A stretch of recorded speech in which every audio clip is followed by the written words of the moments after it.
எல்லாருக்கும் வணக்கம். என் பெயர் Srilakshmi. Give it a thought என்ற சேனல் மூலியமா என் மனதில் தோன்றும் ஒரு சில விஷயங்களை பகிர்ந்துக்கிட்டு வர்றது என்னுடைய வழக்கம்.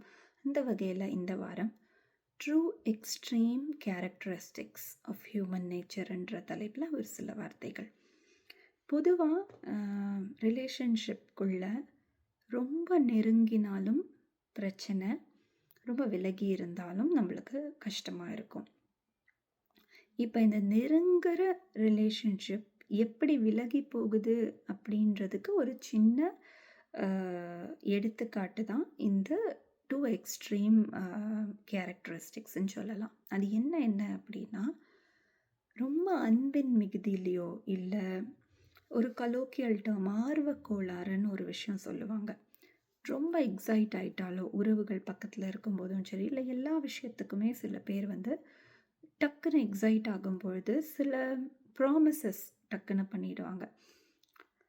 இது ஒரு நேச்சர்னா, இன்னொரு நேச்சர் சொன்ன ப்ராமிஸை ஹோல்டு பண்ணிட்டு அதுலேயே நிற்கிறதுன்றது. இது ரெண்டுமே டேஞ்சரான விஷயங்கள் தான்.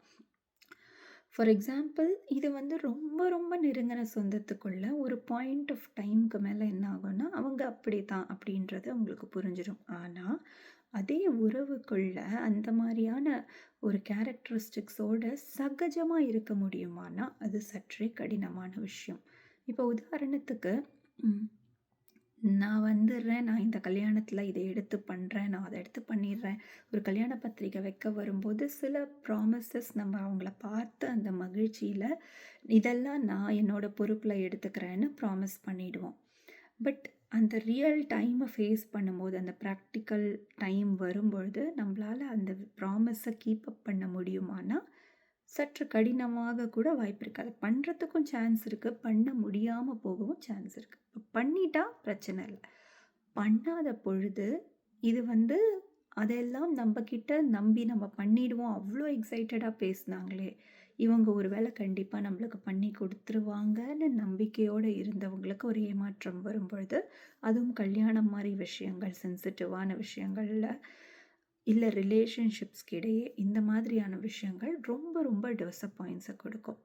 ஆன் தி அதர் ஹேண்ட், இப்போ இதை நம்ம சொல்லிட்டோன்றதுக்காக அவங்க சரி இதை இவங்க பண்ணுறாங்கன்றதுக்காக அவங்களும் அப்படியே விடாமல், நீ தான் பண்ணுறேன்னு சொன்னியே, நீ இதை பண்ணுற, கண்டிப்பாக நீ எனக்கு பண்ணணும்னு அதே பிடிச்சிக்கிட்டு பிடிவாதமாக இருந்தாங்கனாலும் சற்று அந்த ரிலேஷன்ஷிப் கிட்ட இருந்தால் கொஞ்சம் தள்ளி இருக்கலாமே. ரொம்ப பிடிவாதம் பிடிக்கிறாங்களே, ரொம்ப நம்மளை டார்ச்சர் பண்ணுறாங்களே, இந்த இந்த கரண்ட் ஜென்ரேஷன் சொல்லக்கூடிய அந்த டாக்ஸிட்டி உள்ள வருது.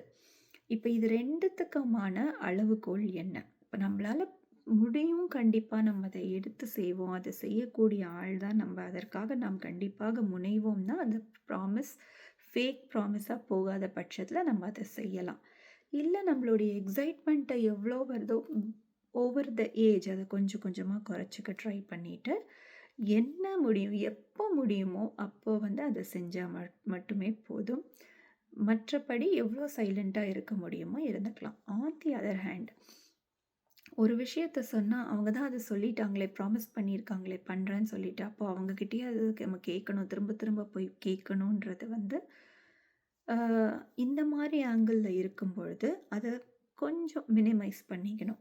அவங்க சொல்லுவாங்க தான், ஆனால் ஒருவேளை அவங்களால செய்ய முடியலன்னா அவங்களால நம்மளுக்காக அவங்க ஆறுதல் படுத்தணும்னு கூட சொல்லியிருப்பாங்க. அவங்கக்கிட்ட சூழல் இருக்குமான்னு தெரியல, அவங்கக்கிட்ட இதற்கான ஃபைனான்ஷியல் சிச்சுவேஷன் ஸ்டேபிளாக இருக்கான்னு நம்மளுக்கு தெரியல. அப்புறம் ஏன் நம்ம அவங்கள தொந்தரவு பண்ணணும்? எந்த ஒரு ரிலேஷன்ஷிப் கிடையும் ஒரு மெல்லிய கோடளவு, ஒரு ஸ்லைட் டிஸ்டன்ஸ், ஒரு லிட்டில் பிட் ஆஃப் ஃபார்மல் சென்ஸ்ன்ற பட்சத்தில் ரொம்ப உரிமை எடுத்துக்கும் பொழுதும் விலகி தான் போகுது. ஏன்னா அது க்ரஷ் ஆகுது அந்த இடத்துல, அந்த ரிலேஷன்ஷிப்பு. டூ மச் ஆஃப் உரிமைன்றது ஒரு உரலில் போட்டு சிக்கி கொண்ட ஒரு பண்டத்தை போல், அது வெளியில் வரும்போது க்ரஷ்டாக தான் வெளியில் வரும். அதனால் எந்த ஒரு ரிலேஷன்ஷிப் இடையும் ஒரு சிறிய அளவு ஒரு ஃபார்மாலிட்டி, ஒரு பிட் ஆஃப் எக்ஸ்டர்னல் ஃபார்மாலிட்டி இருக்கும் பட்சத்தில் என்றைக்குமே அந்த ரிலேஷன்ஷிப் சுமூகமானதாக மட்டும்தான் இருக்கும். மீண்டும் இன்னொரு வீடியோவில் சந்திக்கிறேன். நன்றி, வணக்கம்.